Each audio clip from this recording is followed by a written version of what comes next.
എന്തിനു വിഷമിക്കുന്നു? മകളെ, നീ എന്തിന് രോഗത്തെ പറ്റി ഭാരപ്പെടുന്നു? നിന്റെ വീടിനെ പറ്റി, തലമുറയെ പറ്റി, നിന്റെ ബിസിനസിനെ പറ്റി, നിന്റെ ഔദ്യോഗിക ജോലിയെ പറ്റി നീ ഭാരത്തോടെ ഇരിക്കുന്ന ഒരു വ്യക്തിയാണെങ്കിൽ ഇന്ന് പകൽക്കാലം പരിശുദ്ധാത്മാവ് ദൂതറിയിക്കുകയാണ്. ആമേൻ, ഹല്ലേലൂയ, ആമേൻ, ഹല്ലേലൂയ.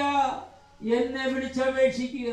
എന്നിട്ട് താഴെ പറയുകയാണ്, ആമേൻ, നീ അറിയാത്ത മഹത്തായും അഗോചരവുമായുള്ള കാര്യങ്ങളെ ഞാൻ നിന്നെ അറിയിക്കും. സ്തോത്രം. And show you great and mighty things which you know not. Hallelujah.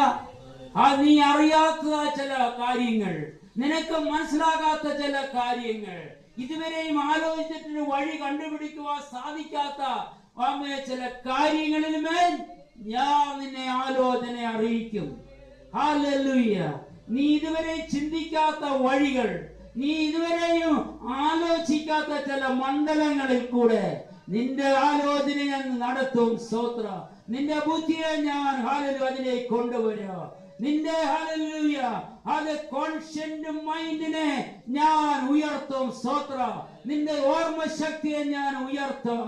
Hallelujah, hallelujah. കർത്താവ് പറയുകയാണ്, നീ അറിയാത്ത ചില മേഖലകളെ, നീ അറിയാത്ത ചില കാര്യങ്ങളെ, അത് മാത്രമല്ല അഗോചരമായി മറഞ്ഞിരിക്കുന്ന ചില കാര്യങ്ങളെ അവൻ നിനക്ക് വെളിപ്പെടുത്തി തരും.